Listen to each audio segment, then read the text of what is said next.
Assalamualaikum. Mari kita simak tausiah dari Ustadz Rifki Jakfar Thalib tentang 4 perkara yang meracuni hati. Bismillahirrahmanirrahim. Assalamualaikum warahmatullahi wabarakatuh. Puji dan syukur alhamdulillah kita haturkan kepada Allah atas limpahan nikmat yang Allah karuniakan kepada kita, sehingga di pagi hari ini kita dipertemukan Allah, dikumpulkan oleh Allah di dalam majelis yang mulia ini dalam rangka menjalankan perintah Allah, dalam rangka memperkuat keimanan kita, dalam rangka mempertahankan keimanan kita, dalam rangka menambah pahala kita, yaitu dengan cara talabul ilmi atau menuntut ilmu. Kita berdoa kepada Allah semoga apa yang kita amalkan di pagi hari ini, apa-apa yang kita niatkan di pagi hari ini diterima oleh Allah sebagai ibadah, dan amalan ini mendatangkan ridha dari Allah untuk kita bersama. Amin ya rabbal alamin. Kemudian salawat beriring salam semoga tercurah dan terlimpahkan kepada uswah suri tauladan kita, Nabi besar, Nabi agung, An-Nabi Muhammad sallallahu alaihi wasallam, di mana dengan mengikuti jalannya, mengikuti sunnahnya pasti selamat. Dan orang-orang yang menyelisihi jalan, orang-orang yang menyelisihi tata cara, baik ibadah, baik akidah, baik muamalah, baik akhlak yang diajarkan oleh Rasulullah, barang siapa yang menyelisihinya maka dia pasti halik atau celaka. Nah, sekarang kita masih pada bab 4 racun hati. Artinya racun berarti ketika 4 perkara ini senantiasa kita lakukan, maka dia akan meracuni hati kita. Apabila hati kemasukan racun dan tidak kunjung disembuhkan, maka hati itu akan sakit dan bisa jadi hati itu akan mati. Dan kalau sudah mati, beratnya apa? La ya'rifu ma'rufan wa la yunkiru munkaran. Orang kalau hatinya mati, tidak bisa dia mengetahui mana yang baik, dan dia tidak merasa perlu mengingkari sesuatu yang buruk. Jadi ada kebaikan dia dianggapnya biasa, ada keburukan dia tidak tergerak untuk mencegahnya. Nah maka itu masuk kasih jalan Pak. Maka itu Pak Bayu maju depan sini, ngadep sini, tapi tambah lagi beberapa orang. Waalaikumsalam warahmatullah. Ayo Irfan, geser Irfan biar. Nah, maka dengan itu hadirin sekalian, hati yang mati itu bukan perkara kecil, tapi hati yang mati itu adalah perkara yang besar. Kenapa? Karena nanti kita bisa mengetahui kebaikan, kita bisa mengingkari keburukan itu karena hati kita yang masih hidup. Dan hati ini pula yang menggerakkan seorang manusia untuk beramal, dan hati ini juga modal kita kelak untuk berjumpa dengan siapa? Allah Subhanahu wa ta'ala, di mana Allah Ta'ala berfirman, wala tukhzini yauma yub'atsun yauma la yanfa'u malun wala banun illa man atallaha biqalbin salim. Kelak pada hari di mana pada hari itu tidak ada manfaat harta yang kita miliki, tidak ada manfaat anak-anak yang kita banggakan, kecuali yang akan memberikan manfaat kepada kita apabila kita hadir di hadapan Allah dalam keadaan hati kita sehat. Hatinya apa? Sehat. Baik, racun hati yang pertama pada halaman yang ke-39 sudah kita baca, kathratul kalam, banyak berbicara. Sampai-sampai Sayyiduna Abu Bakar radhiyallahu ta'ala anhu itu untuk latihan tidak banyak bicara, itu bagaimana caranya? Memasukkan kerikil ke mulutnya. Ini sekelas siapa? Abu Bakar. Jadi ngemut kerikil, dan kerikilnya bukan cuma 1, 2, tapi berapa? dipenuhi mulutnya dengan kerikil. Supaya apa? Tidak banyak bicara. Lawang kita pengajian supaya tidak banyak bicara aja, ngomong terus kok. Ya Bu ya? Oh iya, bagus. Ngaku ya. Nah, kemudian yang kedua, yang paling banyak menjadikan orang-orang itu masuk ke dalam api neraka, dikatakan oleh An-Nabi SAW, al-fam wal farj, mulut dan kemaluan. Kalau mulut itu ya dengan mengucapkan sesuatu yang tidak baik, tidak diridhoi oleh Allah. Sementara sekarang omongan yang tidak baik itu mulai dianggap biasa. Kenapa? Munculnya podcast-podcast yang tidak karuan itu. Iya enggak? Podcast ngomong nama binatang. Kemudian ketika podcast itu jarjir apa enggak tahu apa. Nah, dan itu hadirin, Anda jangan terlalu polos, itu by design. Karena mereka ingin merubah nilai masyarakat Indonesia yang awalnya sopan santun, ngomongnya baik, mereka sensitif terhadap perkara-perkara yang buruk. Itu nilai itu mau digeser sedikit demi sedikit. Zaman dulu Pak, orang minum minuman keras sembunyi. Sekarang di depan kamera. Di depan kamera sambil nuang, anjir lu. Ya apa ini? Ini mau ngerusak. Dan sayangnya konsumen dari tayangan-tayangan itu yo kita dan keluarga kita. Yang jadi konsumennya siapa? Kita. Maka secara tidak sadar, lama kelamaan suwe, apa yang terjadi? Nilai itu akan berubah. Sesuatu yang awalnya dianggap jelek akan dianggap biasa saja. Zaman dulu orang ngelihat tato itu Pak, tato itu sesuatu yang, apalagi zaman Pak Harto, berani pakai tato. Oh di Petrus tenan itu ya, masuk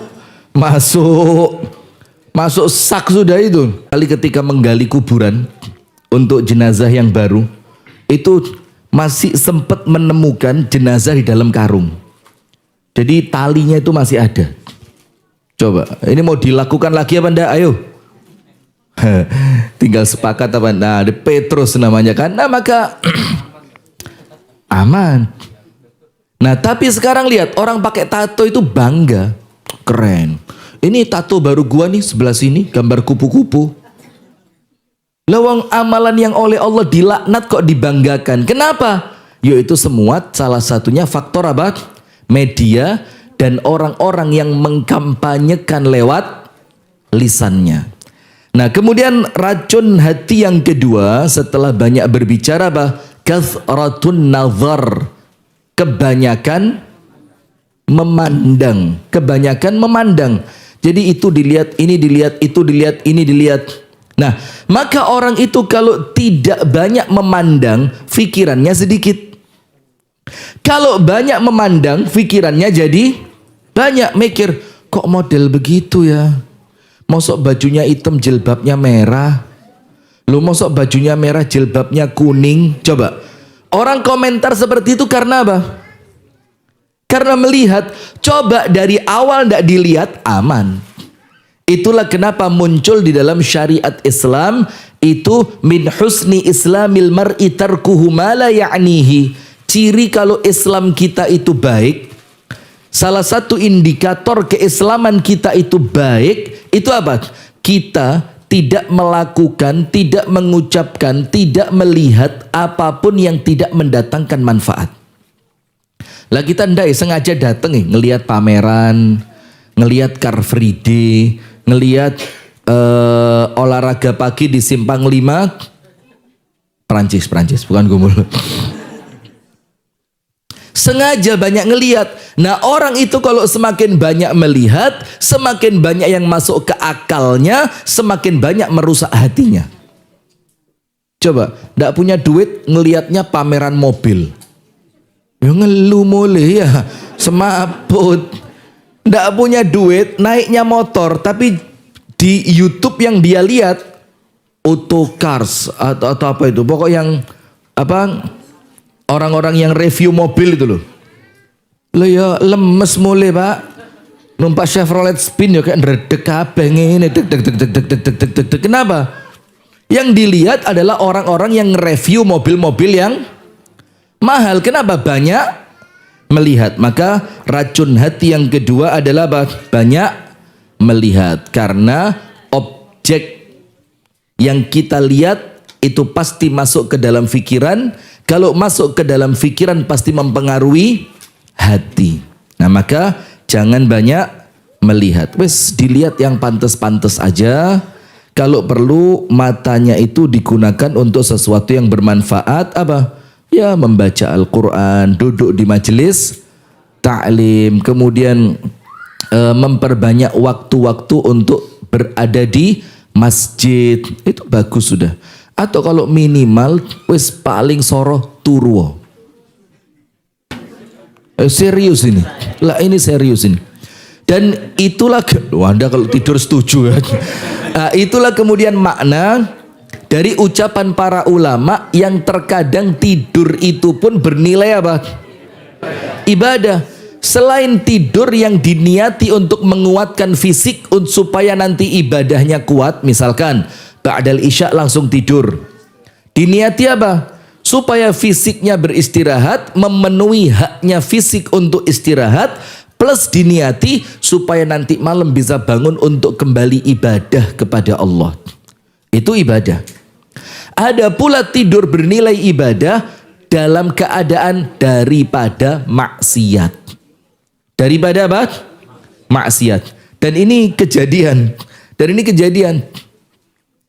Sebelum An-Nabi SAW diutus menjadi Nabi dan Rasul pada usia 40 tahun. Bahkan sebelum Nabi Muhammad itu menikah dengan ibunda Khadijah radhiyallahu taala anha. Apa yang terjadi hadirin? Itu Nabi Muhammad itu mari kepingin ngeliat yang namanya Mahrajanu Makkah. Apa Mahrajanu Makkah itu? Ini kalau tidak bisa jawab tak laporkan Ustadz Hatta ini. Sirah ini. Apa Mahrajanu Makkah? Mahrajanu Makkah itu festival yang diadakan di kota Mekah di atas bukit yang itu khusus didatengin oleh anak-anak muda. Yuk festival kalau zaman sekarang kayak apa ya? Ya kayak karnaval, ya semacam festival lah. Ada pertunjukannya, ada atraksinya, ada jual beli, macam-macam. Nabi Muhammad kepingin ikut. Janjian sama temennya di usia sekitar di bawah 20 tahun. Janjian sama teman-temannya, berangkat sudah bawa bekal, bawa makanan, bawa tas, bawa segala macam. Sampai di tempat acara, kira-kira acara baru akan mulai 3-4 jam ke depan, Nabi Muhammad ketiduran. Coba amalannya apa? Tidur. Oleh Allah ditidurkan, ketiduran. Bangun-bangun Nabi Muhammad tanya sama temannya, "Ainal maharajan?" "Lu mana festivalnya?" Dibilang, "Winta naim." Kamu tidur katanya. Kamu bangun festivalnya sudah. Nah coba, kan mendingan begitu Pak. Daripada nonton Agustusan yang ndak kena itu. Iya. Yang ada laki-laki berdandan seperti perempuan, pakai daster di perutnya diisi dengan bola atau balon, kemudian jalannya pura-pura tadi wedok temenan lah kapok. Iya. Kenapa? Lah ya semacam itu, la haula wala quwata illa billah. Nah maka kalau memang tidak bisa menghindari banyaknya pandangan, wes bismillah, manfaatkan matanya untuk istirahat. Dan tidak ada yang paling indah untuk dilihat kecuali apa? Kecuali ayat-ayat Allah di dalam mushaf Al-Quran. Nah sekarang yang baru di pagi hari ini, pemirsa Madani TV dimanapun Anda berada, dan jamaah sekalian yang dirahmati oleh Allah, di pagi hari ini kita masuk racun hati yang ketiga. Nomor 1 tadi, banyak berbicara. Maka sampai dikatakan oleh para ulama, saya belajar ngomong cuma 4 tahun. Tapi saya belajar diem sampai sekarang. Jadi sampai sekarang ini masih belajar apa? Masih belajar diem. Kemudian yang lain lagi. Dikatakan oleh, kalau saya tidak salah ingat ya, Al-Fudail bin Iyadh. Al-Fudail bin Iyadh mengatakan, kami belajar diam sebagaimana kerasnya kami belajar Al-Quran. Jadi belajar diam itu apa? Serius. Kemudian yang kedua, banyak memandang. Wes bismillah. Matanya itu digunakan untuk yang bermanfaat saja. Jangan kebanyakan ngelihat sana, ngelihat sini, survei sana, survei sini. Kalau yang disurvei bagus tidak apa-apa. Kadang-kadang yang disurvei sesuatu yang tidak baik. Nah, sekarang yang ketiga, kathratul akli. Banyak makan. Nah, lihat sekarang, banyak makan ini ya. Saya kasih kisah di awal dulu. Di awal. Sepeninggal Nabi besar Muhammad SAW, setelah Nabi Muhammad wafat, itu kira-kira 2 atau 3 tahun setelah itu Ibunda Aisyah diundang makan oleh keponakan-keponakannya. Anak-anaknya Asma, anak-anaknya Abdullah bin Abu Bakar, itu seakan-akan dalam tanda kutip kalau bahasa kita sekarang ya, reuni keluarga lah. Diundang makan. Ibunda Aisyah radhiyallahu anha dihadirkan. Ketika itu makanannya mewah, padahal baru 3 atau 4 tahun setelah Nabi Muhammad wafat. Yang di zaman Nabi Muhammad orang itu makan itu betul-betul bukan karena tidak mampu, tapi memang mereka menganggap makanan itu sesuatu yang bukan terlalu vital gitu loh, nggak terlalu penting. Sampai konsep di dalam Islam, salah satu yang patut disederhanakan itu apa? Makanan. Tidak seperti orang sekarang ribet makanan itu, ngejus ini dulu, ngejus itu dulu, sebelum makan pakai ini dulu, pakai kapsul itu dulu biar makanan tidak jadi lemak. Iya Bu, ketahuan ya, memang begitu kan. Nah sudah, nanti setelah makan ada appetizer, dessert, segala macam. Ngerti enggak? Aduh ya Allah, saya ngomong gini enggak enak loh. Kalau Anda enggak ngerti dikira saya pamer nanti ya. Nanti ada makanan pembuka, makanan penutup, bahkan makannya itu pakai lilin. Candlelight dinner, lauknya pecel. Ya, candlelight dinner lauknya pecel tumpang kan. Nah, sudah kan kayaknya ribet banget makanan itu ya. Padahal menurut Nabi Muhammad, dengerin. Nanti makan nanti ini dipraktekkan. Aja ini praktek ini. Apa kata Nabi besar Muhammad SAW? Yakfi libni Adam, dalam hadis yang sahih riwayat Imam Muslim. Yakfi libni Adam luqaimatun yuqimna sulbah. Cukup untuk Bani Adam ini luqaimat. Luqaimat itu beberapa suapan kecil, bukan ngomong ini. Luqaimat, luqmah, luqaimah. Luqmah itu satu suap. Luqaimah itu suapan kecil. Dan itu menurut Nabi Muhammad sudah suapannya kecil, itu cukup beberapa saja. Yakfi libni Adam luqaimatun yuqimna sulbah. Cukup yang penting tulang belakangnya bisa tegak berdiri. Cukup sudah. Kenapa kok cukup? Karena orang zaman dulu Pak, standar kehidupannya tidak tinggi. Sekarang saya mau tanya. Lihat, orang-orang yang standar hidupnya tinggi, jamnya harus merek ini, sepatunya harus merek itu. Kemudian apa lagi?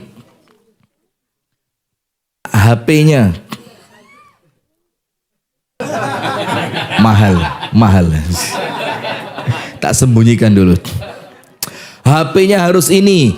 Kemudian kalau macam-macam lah, kalau masuk penginapannya standarnya seperti ini. Dan itu sekarang menjangkiti para ustadz. Ustadz itu sekarang kalau mau keluar kota itu ada ridernya, ngerti rider? Permintaannya pesawatnya harus titik-titik bisnis, sediakan 3 tiket. Nanti harus masuk hotel minimal bintang 4, kalau ada bintang 5 bintang 5. Kemudian nanti sebelum acara dimulai harus disiapkan makanan ini, makanan itu.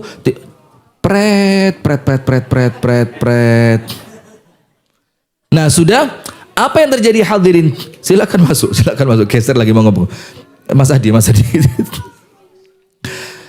Nah maka hadirin sekalian, Sekarang lihat orang-orang yang harus pakaiannya ini, bajunya merek ini, jamnya merek ini, sepatunya ini, bahkan kaos kaki yang kita 10.003, ini ada kaos kaki sepasang 300.000. Itu harga sepatu saya dapat 2 itu. Ini kaos kaki sepasang berapa? 300.000. Ahlan wa sahlan. Boleh muter belakang, boleh lewat belakang, boleh. Nah sudah, apa yang terjadi hadirin? Coba kalau mau jujur sama dirinya, apa yang berubah dari kita dengan pakai jam-jam mahal itu? Apa yang berubah dari diri kita kalau sepatu kita mahal? Apakah masalahnya jadi selesai? Kemudian kalau musim hujan jadi musim panas? Apakah kalau kemudian lagi sakit tiba-tiba sembuh? Apakah kemudian kalau lagi sedih tiba-tiba bahagia? Kan enggak juga. Terus kenapa mereka mencekoi kita dengan semua itu? Karena mereka ingin merubah standar hidup yang awalnya akhirat menjadi dunia. Karena mereka ingin apa? Merubah yang awalnya hidup kita itu untuk akhirat, mereka ingin gantikan hidupmu untuk dunia. Dan salah satunya faktor makanan, kathratul akal. Nah, sudah, Ibunda Aisyah diundang makan sama saudara-saudaranya. Makanannya lengkap, ada daging, ada roti, ada gandum, lengkap. Anda tahu apa yang terjadi? Ibunda Aisyah menangis dan tidak jadi makan. Dan semua yang hadir tidak jadi makan. Semua yang hadir tidak jadi makan. Tapi nanti saya jelasin adabnya. Saya jelasin adabnya biar tidak salah tempat.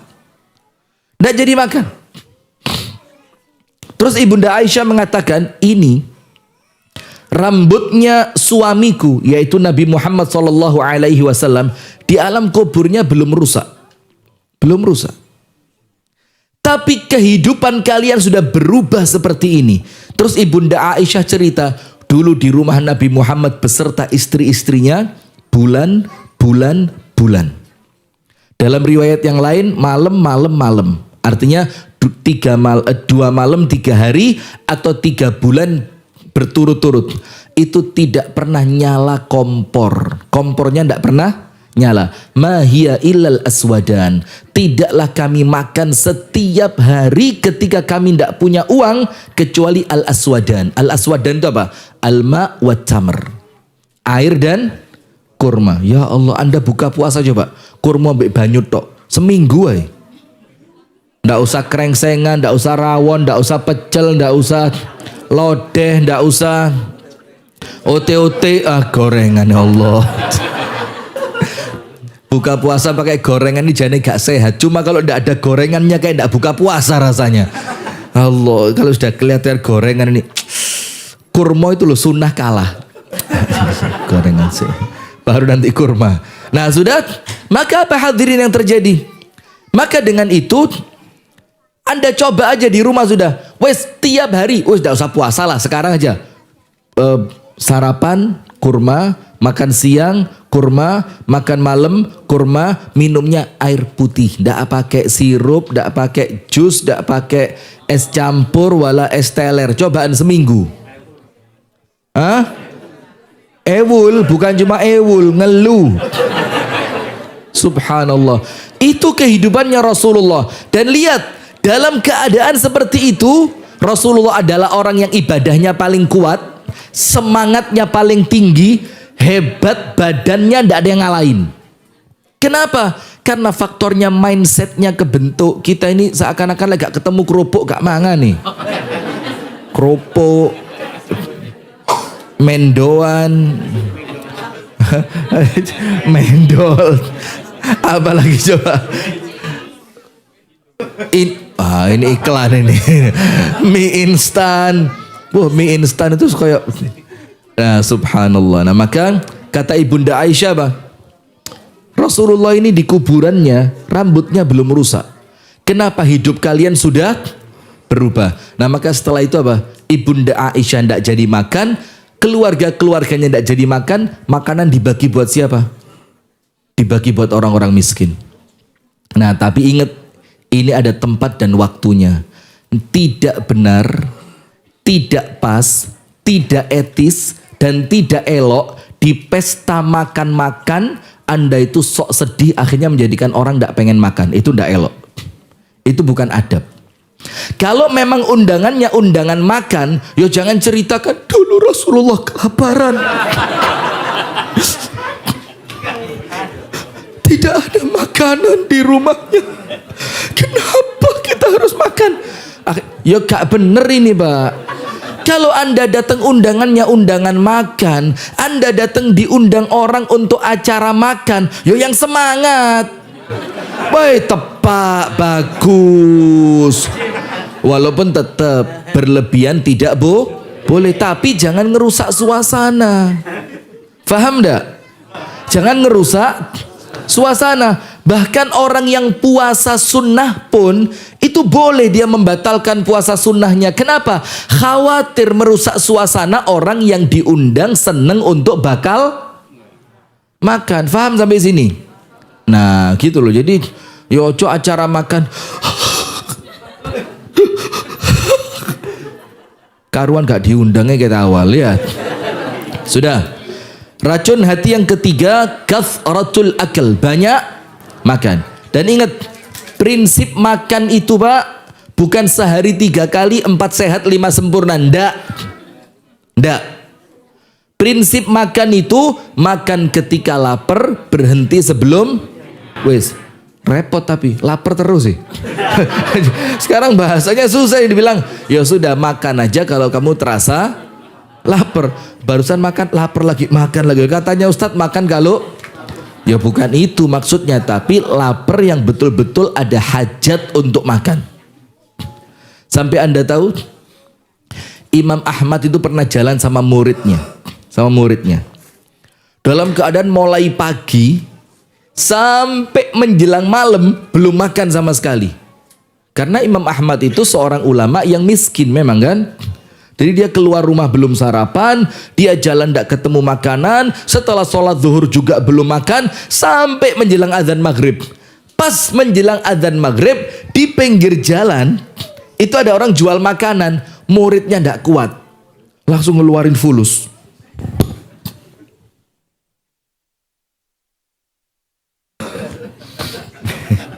Langsung ngeluarin duit muridnya.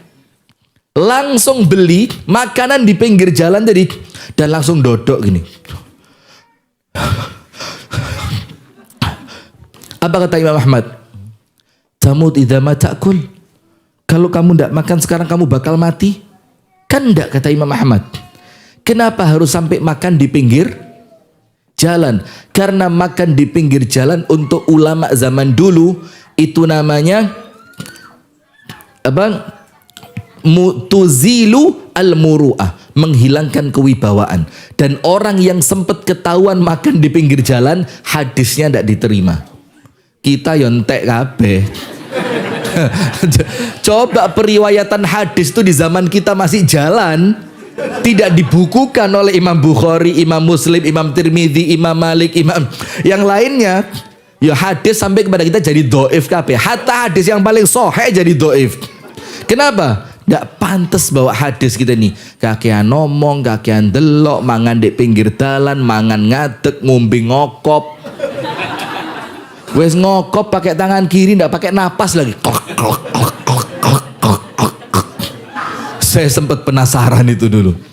Kok bisa ya minum nggak pakai napas, langsung ngerojoknya itu nggak berhenti gitu loh. Kuluk. Saya coba sekali. Tapi pakai tangan kanan. Saya coba. Itu subhanallah, sebagian masuk ke mulut, sebagian keluar dari hidung.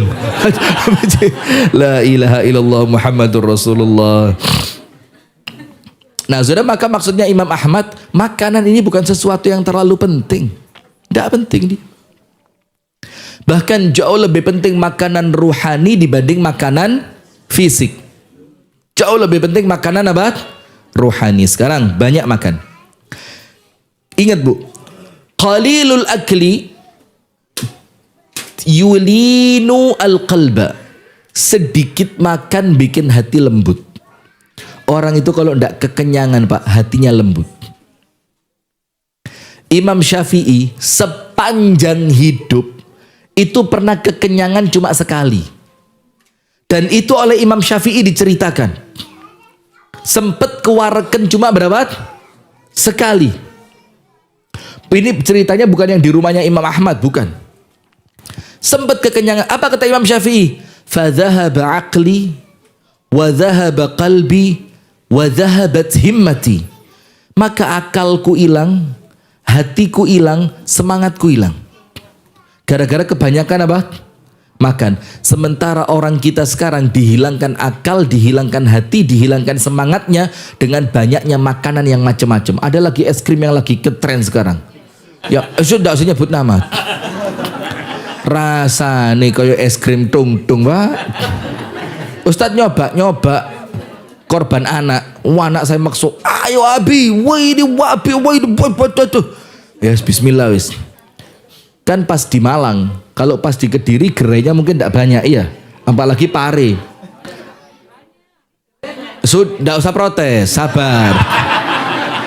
Anda urusan begitu aja tidak terima.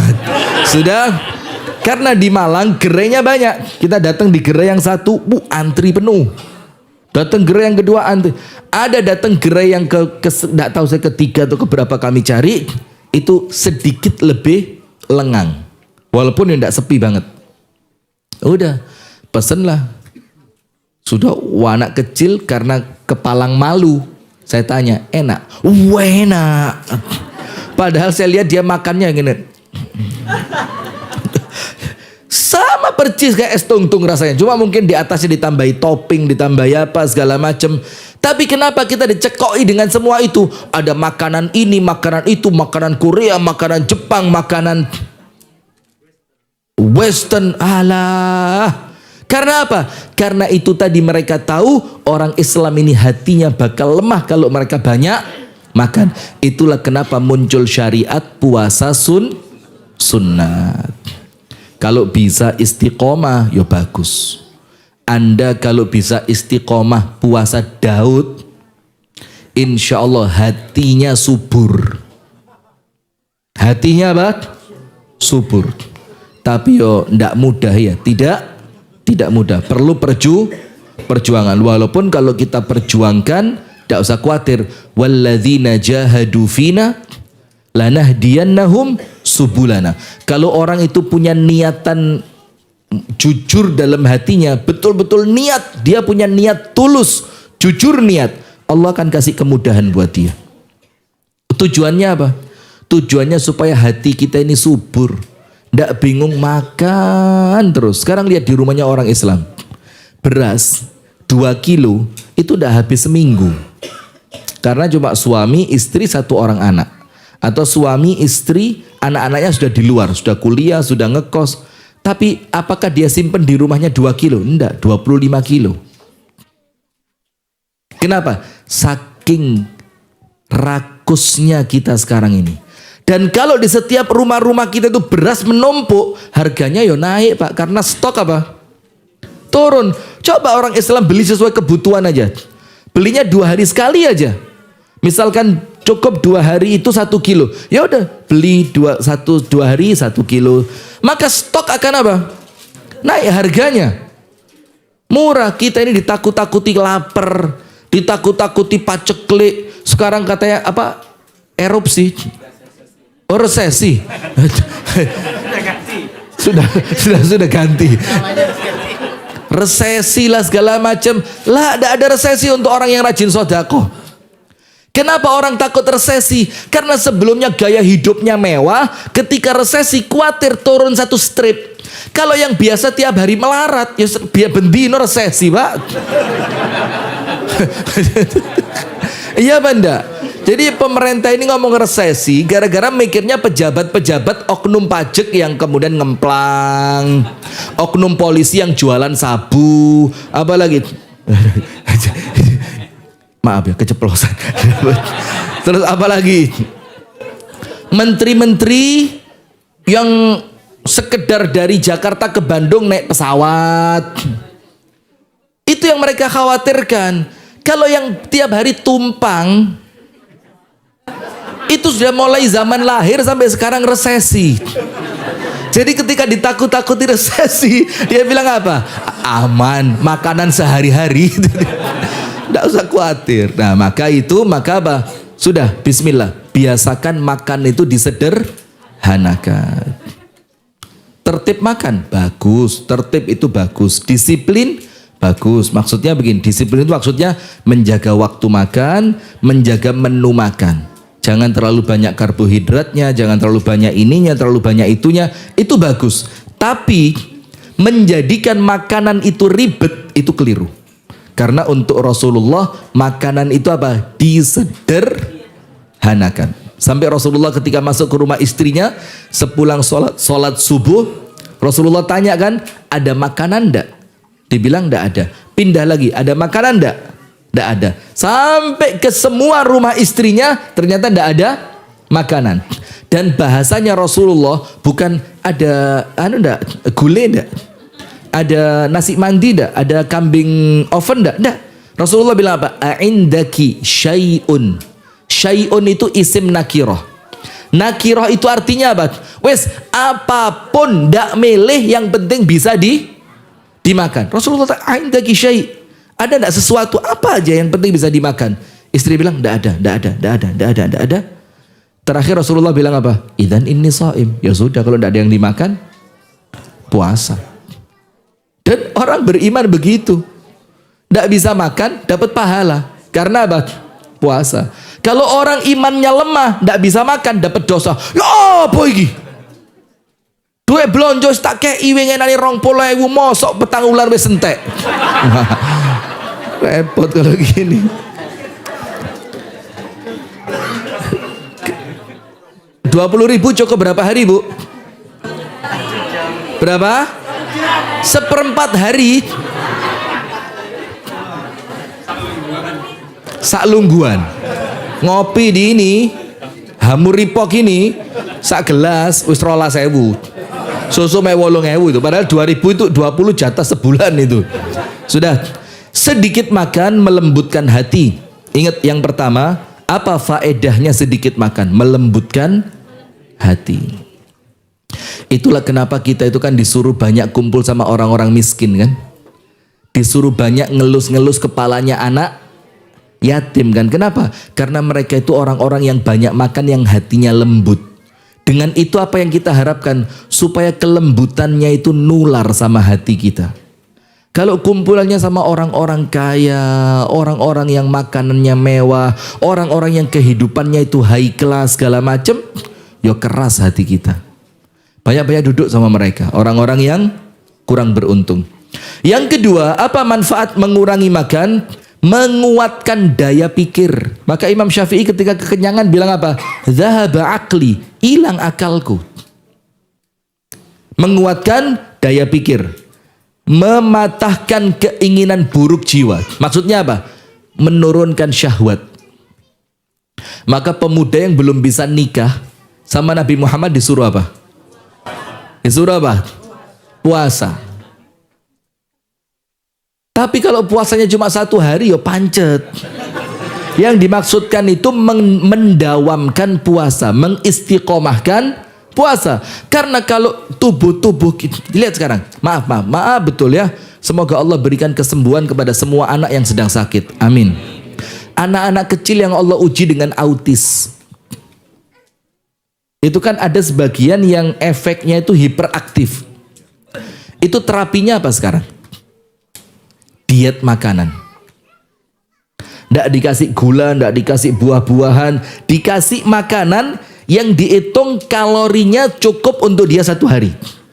Tapi tidak lebih untuk dia lari, loncat, teriak. Akhirnya apa?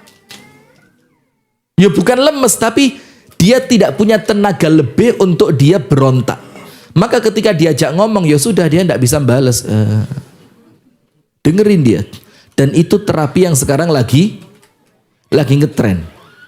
Diet karbo, diet gula untuk anak-anak yang Allah uji dengan penyakit autis. Secara detailnya saya tidak paham, tapi kira-kira begitu. Kenapa? Karena itu mengurangi.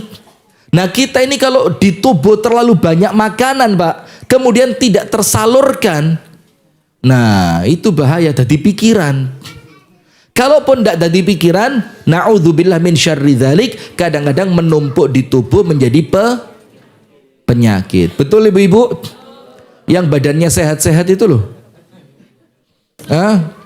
Kenapa? Ayo diet.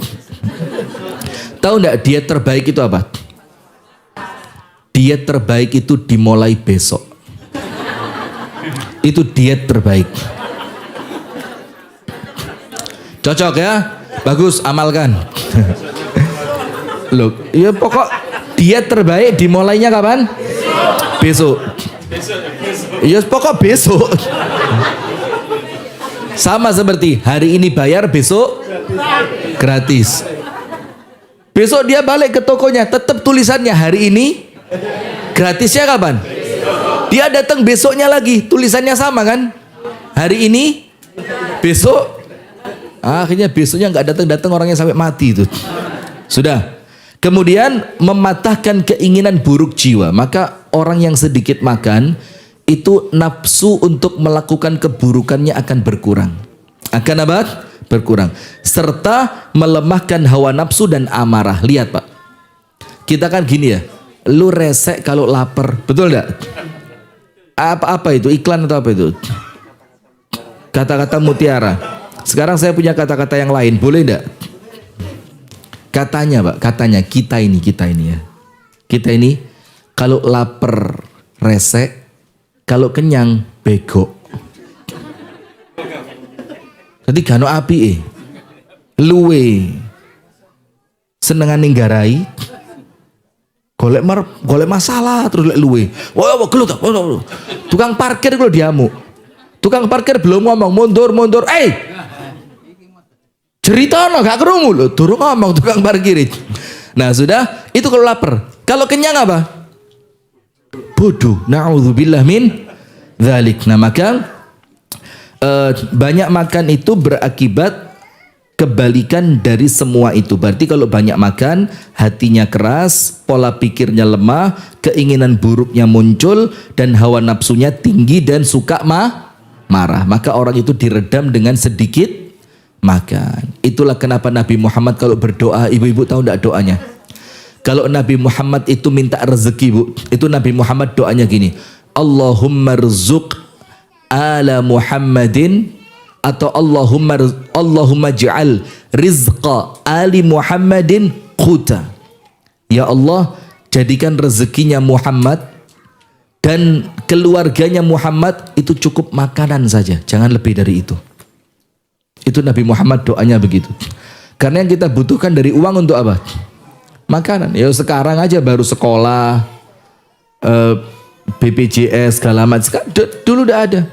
Dan dari zaman ke zaman kejayaan Islam Pak, ndak ada sekolah bayar, ndak ada. Sekolah itu dibiayai oleh negara dari dana wakaf. Dari dana apa? Wakaf. Sekarang ndak ada. Berat, maka orang itu bingung cari uang sekarang.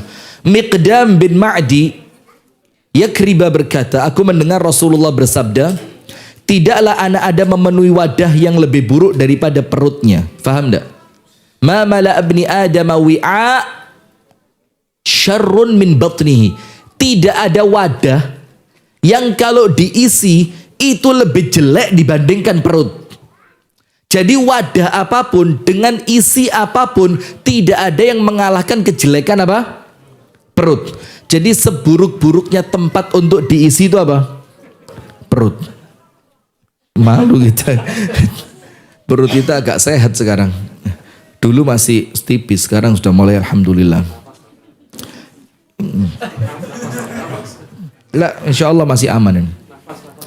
Jadi kalau mau tahu Rasulullah itu kan dadanya maju, perutnya ke belakang. Kalau kita kebalik, dadanya mundur, perutnya maju. Subhanallah. Maka Rasulullah bersabda, tidaklah anak Adam mengisi suatu wadah yang lebih buruk dibandingkan apa? Perutnya. Dan cukuplah bagi anak Adam beberapa suap untuk menegakkan tulang punggungnya. Jika ingin menambah, maka apa kata Rasulullah? Kalau kamu tadi beberapa suap kecil itu tidak cukup, maka menurut Nabi Muhammad ada porsinya. Apa itu? Sepertiga untuk makanan, sepertiga untuk minuman, dan sepertiga untuk nafas. Jadi perut kita dibagi berapa? 3. Sepertiga makanan, sepertiga minuman, sepertiga untuk bernafas. Kata Rasulullah, ya wis, paling pol itu. Paling pol kalau beberapa suap tadi tidak cukup, maka sepertiga makan, sepertiga minum, dan sepertiga untuk nafas. Banyak makan menimbulkan banyak keburukan. Hati-hati loh ya. Hati-hati. Banyak makan menimbulkan banyak keburukan. Saya punya teman. Tahun lalu ikut i'tikaf di Kasembon. Itu dia punya anak seingat saya 3. Mulai awal pernikahan sampai anak 3 istiqomah di rumahnya dia jam 2 malam semuanya sudah bangun. Sampai anak yang paling kecil dibangunin. Setiap jam 2 malam. Dan tidak ada tidur sampai sekolah. Baru nanti pulang sekolah kan tinggal capeknya. Istirahat siang. Dan setiap Senin dan Kamis serumah puasa semua. Dan Anda tahu anaknya, subhanallah, nurut. Masya Allah. Diajak ngomong abinya itu, sopan betul. Kenapa? Ya terbentuk. Karena dia punya komitmen dengan istrinya. Mulai awal nikah, jam 2 malam bangun. Mulai awal nikah. Sampai sekarang kalau tidak salah anaknya dia 3. Dan saya kenal baik sama dia. Masya Allah orangnya sopan, baik. Rezekinya pun lancar.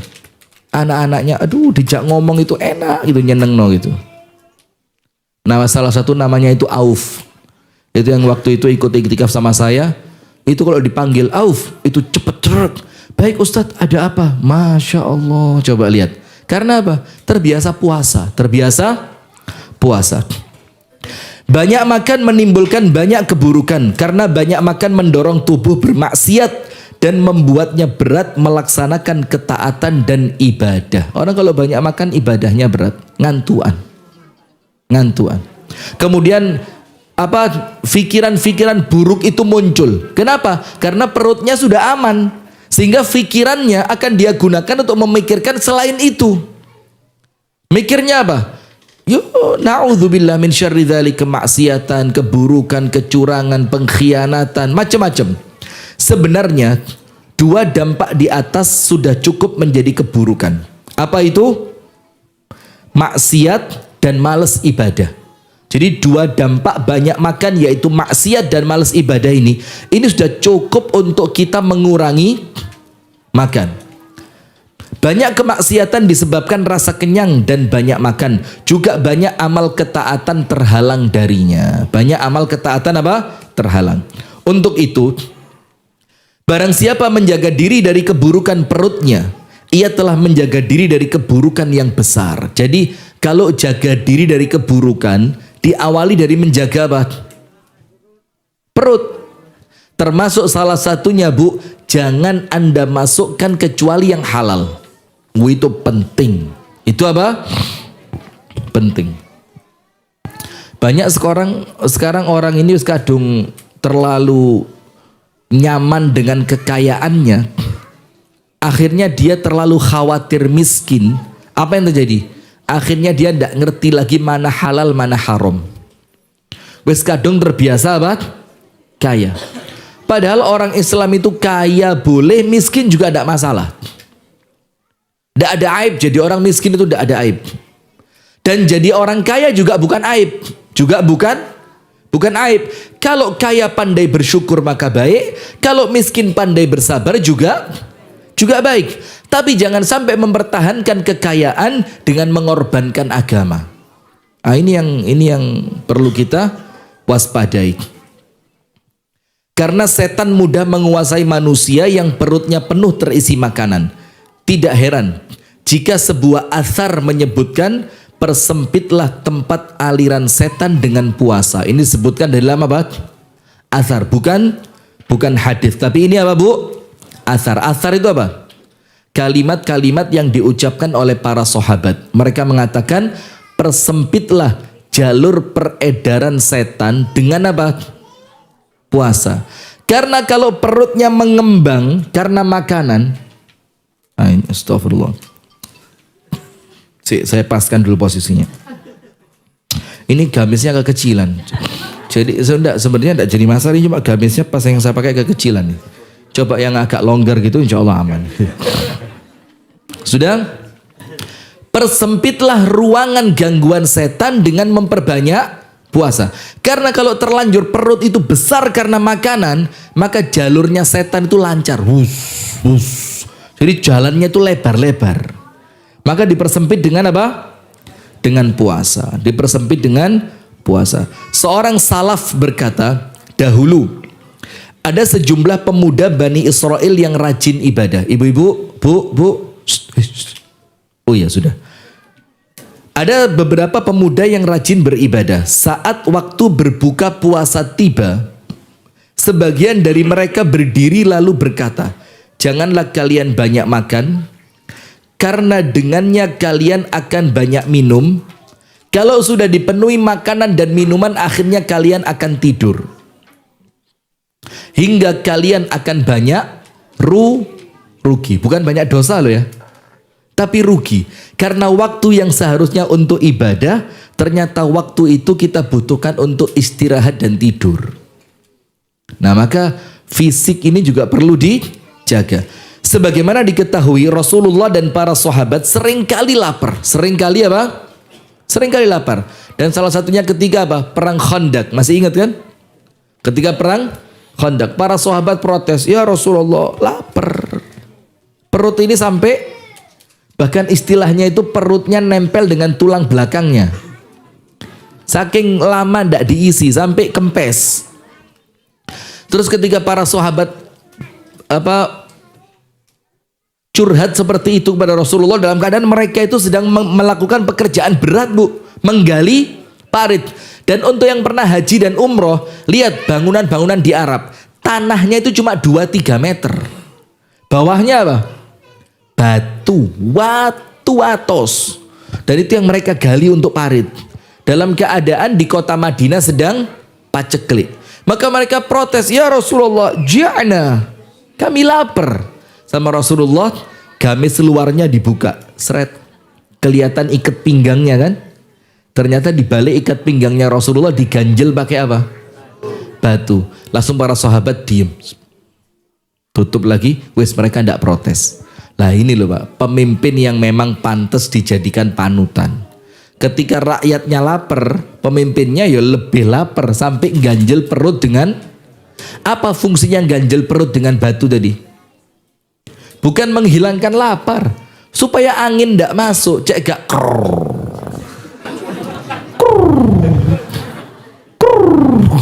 ada race di dalam, ada balapan liar dalam. Nah kalau begitu kan lama-lama nanti sakit ya.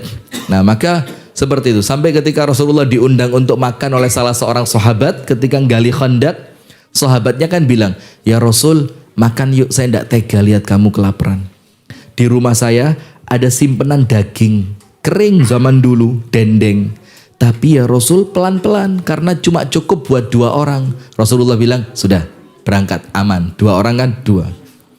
Berangkat tuan rumah tadi. Sebelum tuan rumah pergi jauh, Rasulullah teriak, yang gali Khandaq semuanya diundang sama orang itu makan daging ke rumahnya. Dia balik, ya Rasulullah 2. Kok semuanya diundang? Rasulullah bilang, udah pulang aja, beres.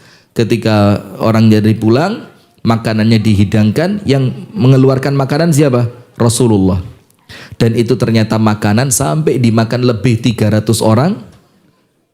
Dan kemudian plus Rasulullah, plus tuan rumah, dan makanannya tidak berkurang. Itu namanya barokah. Maka makanan itu kalau dimakan sendiri, kadang-kadang malah tidak mengenyangkan. Tapi satu yang kalau dimakan sendiri tidak mengenyangkan, itu justru dengan rahasia keberkahan yang satu aja untuk 1 orang tidak kenyang, satu itu kalau dimakan 2 orang malah kenyang. Tidak percaya? Ya angel memang, kalau ngomongnya logika ya susah, tapi kalau ngomongnya iman, insya Allah percaya. Nah sudah, sebagaimana diketahui Rasulullah dan para sahabat seringkali lapar. Ibu-ibu tahu Abu Hurairah duduk di pinggir jalan. Dia duduk di pinggir jalan yang di tempat itu biasanya para sahabat lewat. Tujuannya apa? Biar dia panggil, diajak pulang, diajak makan. Kata Abu Hurairah, Umar biasanya lewat sini. Umar lewat. Assalamualaikum Umar. Kata Umar, waalaikumsalam Abu Hurairah. Bagaimana? Umar, saya mau tanya ayat Quran. Ini tafsirnya apa? Sama Umar dijelasin. Tafsirnya begini, begini, begini. Kata Abu Hurairah apa? Wallahi saya lebih tahu dibanding kamu. Jeruni hati. Tapi saya tanya kamu ini maksud saya jangan saya pulang.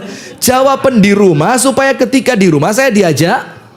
Akhirnya katanya Abu Hurairah, jazakallah khair Umar, terima kasih ilmunya. Umar pergi. Lunggu mana? Lah Umar. Nggak peka katanya. Nggak lama lewat siapa? Abu Bakar. Kata Abu Hurairah, Abu Bakar orangnya lembut. Pasti ngerti. Assalamualaikum Abu Bakar. Waalaikumsalam Abu Hurairah. Mau apa? Mau tanya ayat katanya. Oh iya, apa ayat yang kamu tanyain? Dijelasin sama Abu Bakar. Ayatnya begini. Kata Abu Hurairah, ya aku yang ngerti. Ya mbok jangan mulai gitu loh. Kenapa? Karena Umar dan Abu Bakar sama-sama di rumahnya sedang tidak ada makanan. Tidak lama lewat Rasulullah. Abu Hurairah belum nyapa, sudah disapa. Abu Hurairah, ayo ikut. Kata Abu Hurairah apa? Ini orang paling ngerti nih. Orang paling ngerti. Tidak pakai ditanya ayat, langsung ajak pulang. Ketok Pak, gayanya mau keluarin itu ketok Pak. Duduknya mulai ini nyekeliweteng, kemudian garuk-garuk sedikit. Kalau jenggotnya panjang rotok-rotok ngini titik. Rasulullah bilang, Abu Hurairah, apa yang bikin kamu duduk di sini? Lapar kan? Iya. Ayo pulang. Kata Rasulullah apa? Tapi sama di rumah saya juga tidak ada makanan. Ayo kita datang ke rumah salah seorang sahabat. Akhirnya mereka makan berdua. Itu Abu Hurairah. Dan dalam keadaan yang lain, Abu Hurairah itu pernah dalam tanda kutip ya, seperti orang kumat penyakit ayannya di Masjid Nabawi. Pingsan, dibangunin, pingsan lagi. Sampai sama para sahabat, itu lehernya diinjek kata Abu Hurairah. Fa wada'a ahadus sahabati ihda qadamaihi ala unuki dhannan an-nabi jununa. Sampai salah seorang sahabat itu nginjek leher saya ini dengan kakinya karena mengira saya kumat gilanya. Apa kata Abu Hurairah? Wa ma dzalika wallahi illal ju'. Demi Allah, yang bikin saya seperti itu bukanlah gila kecuali rasa lapar. Coba lihat. Dan mereka tidak mau Pak minta-minta Pak. Mereka menjaga Pak kehormatan. Mereka tidak mau minta-minta. Ya kita kaya aja minta kok. Soge kalau minta. Padahal orang yang meminta-minta bukan karena hajat kebutuhan, nanti di hari kiamat dia akan cakar itu wajahnya sampai terpisah kulit wajah dengan tulangnya. Dan begitu terus sampai selesai nanti azabnya dia. Na'udzubillah min dzalik. Mesti hal itu memang disebabkan karena tidak adanya makanan. Namun Allah tentu memilih kondisi paling sempurna dan paling baik untuk Rasulnya. Jadi para sahabat dulu banyak lapar Pak. Bukan karena pilihan. Tapi karena keadaan. Tapi keadaan itu yang memilihkan siapa? Allah. Maka pasti Allah kasih keadaan terbaik buat mereka. Bapak ibu kita zaman dulu coba. Apa makannya mereka?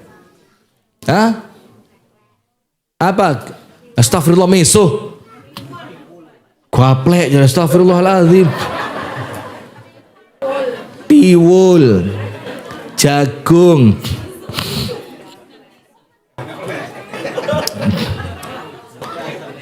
mau ndak tak ceritani umi saya. Jadi di rumah nenek saya di Batu sana, itu kan rumah besar. Semua anak-anak, cucu-cucu, mantu-mantu tinggal bareng di rumah itu. Jadi kalau masak itu masak sekali untuk wong sak omah sak mono kae. Nah, waktu umi saya kecil diceritani, tetangga depan rumah itu goreng dadar jagung. Yo gara-gara ndak ada yang dimakan. Umi saya kepingin, opo sih iku kok koyok endok, kok kepingin rasane. Ngomong sama nenek saya, Mi, kok kepingin yo, iku tonggo koyoke goreng endok. Terus kata nenek saya, wis nggawa iki, ndak tahu saya lupa, disuruh bawa makanan dari rumah apa gitu, disuruh tuker satu. Akhirnya dibarter, bawa ke rumah tetangga, aku njaluk ikune situk katanya. Itu dituker sama dadar jagung satu. Ketika sampai rumah dimakan, oh tiba no jagung tak kira ndok. Nah coba, itu orang zaman dulu. Dan mereka biasa dengan itu, tidak lebay kayak kita. Kita tidak makan seharian lebay. Ya Allah, di mana letak malaikat pembagi rezeki ini? Kayaknya lagi sibuk dia. Ini malaikat pembagi rezeki lagi antar-antar apa ini? Nganter JNE walah. Ini kok tidak datang-datang kiriman saya. Tidak lebay, biasa. Nah, cuma kita ini kadang-kadang wes kadung ngalem itu loh. Ngalem, ngerti ngalem? Manja. Sehingga lapar dikit, masuk angin. Lapar dikit, pusing. Lapar dikit, cerai. Loh apa lapar dikit cerai itu loh? Ini perempuan lemah ini ya. Nah maka karena itulah Ibnu Umar meniru beliau dalam hal makanan meski ia mampu. Lihat, di zaman Rasulullah sedikit makan karena keadaan. Setelah Rasulullah wafat, keadaan membaik. Tapi para sahabat tetap sedikit makan karena ingin menyamai zaman Rasulullah. Salah satunya Abdullah bin Umar.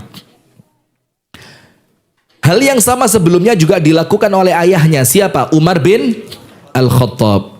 Diriwayatkan dari Aisyah bahwa keluarga Muhammad sejak tiba di kota Madinah, tidak pernah dikenyangkan roti gandum 3 hari berturut-turut hingga beliau wafat. Artinya apa? Tidak pernah kenyangnya itu sampai 3 hari berturut-turut, itu tidak pernah. Maka maksimal kenyang itu cuma 2 hari. Hari ketiga lapar, keempat. Jadi tidak pernah sampai, kita kan sebulan kenyang terus sering. Ya bukan sering ya, tiap hari kenyang terus. Ini kata Ibunda Aisyah, tidak pernah mulai pindah di Medina dan sampai Rasulullah wafat berapa tahun? 10 tahun. Tidak pernah kenyang itu urutan sampai 3 hari, itu tidak pernah. Tapi apa? Itu justru menjadikan ibadahnya baik, hatinya lembut, pikirannya jernih. Dan istri tidak macam-macam. Istri itu kalau suaminya kaya, jangan istri, anak. Anak itu kalau orang tuanya kaya, kadang-kadang rodo, iya, mobilnya bagus, cara nendangnya juga bagus itu, keren. Itu kayak latihannya saya tidak tahu di mana. Itu taekwondo atau apa, tidak paham. Tapi kita ngawur itu. Subhanallah, hati-hati. Sudah, tidak pernah Rasulullah dan para istrinya, keluarganya itu kenyang dengan roti gandum 3 hari berturut-turut sampai kapan? Sampai wafat. Padahal Anda tahu, kalau Nabi Muhammad mau, Nabi Muhammad itu orang kaya. Kalau mau. Tapi Nabi Muhammad memberikan contoh kepada umatnya bahwa kaya itu tidak wajib.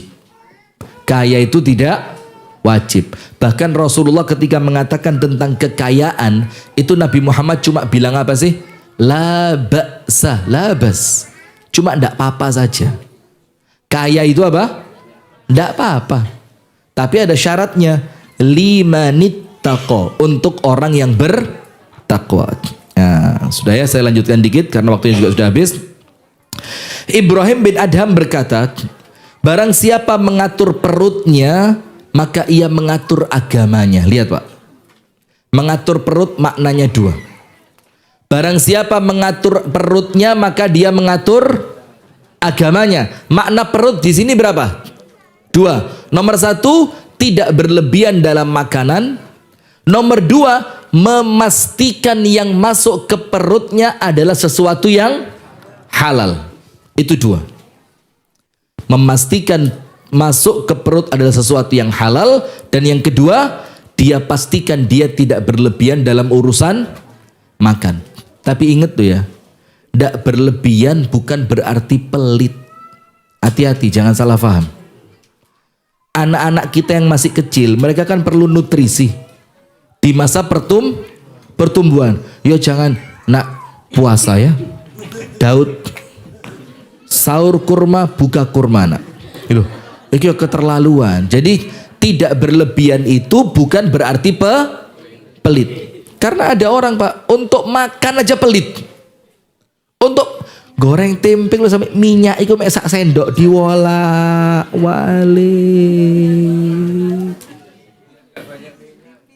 Iya, biar minyaknya ndak banyak. Situ. Dia ndak tahu. Minyaknya sedikit, gasnya habis banyak. Podo ae. Sama saja itu. Terus ketika makan, tempenya ndak dimakan, Pak. Nasi, tempe diambung tok. Ingat gak yang di video-video itu yang ikan asin digantung gitu? Dia makan, piringnya diangkat. Ternyata ikan asinnya dimakan kucing. Wapo. Sudah ya? Maka barang siapa mengatur perutnya, berarti ia mengatur apa? Agamanya. Barang siapa menguasai rasa lapar, berarti ia menguasai akhlak baik. Lihat, orang yang kuat lapar, insya Allah akhlaknya baik. Orang yang kuat lapar, tapi ingat, lapar di sini maksudnya puasa. Insya Allah akhlaknya akan baik. Dan yang terakhir, sungguh kemaksiatan kepada Allah jauh dari orang yang lapar, dan kemaksiatan itu dekat dari orang-orang yang kenyang. Nah, maka maaf ya, jadi orang kalau lapar, Pak, tidak mikir maksiat, mikirnya cari makan. Tapi kalau sudah terlanjur kenyang, biasanya pikirannya macam-macam. Nah, maka kita sudah pelajari 3 dari racun hati. Yang pertama, banyak berbicara. Bismillah, latihan dikurangi banyak bicara. Nomor 2, banyak melihat. Wes bismillah, jangan banyak ngelihat. Maksudnya yang dilihat itu diatur. Kalau ada sesuatu yang tidak pantas dilihat, tundukkan pandangan. Dan yang ketiga apa? Banyak makan. Apalagi sekarang sudah musimnya kayaknya. Ada sampai kuliner itu menjadi kayak tren gitu loh. Tren kuliner, ke negeri, ke tempat apapun terus ketemu kulinernya apa.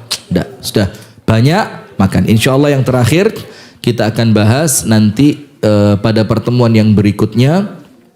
Semoga ada manfaatnya. Kurang lebihnya saya mohon maaf. Hadanallahu wa iyyakum ajma'in. Subhanakallahumma wa bihamdika asyhadu an la ilaha illa anta astaghfiruka wa atubu ilaik. Assalamualaikum warahmatullahi wabarakatuh.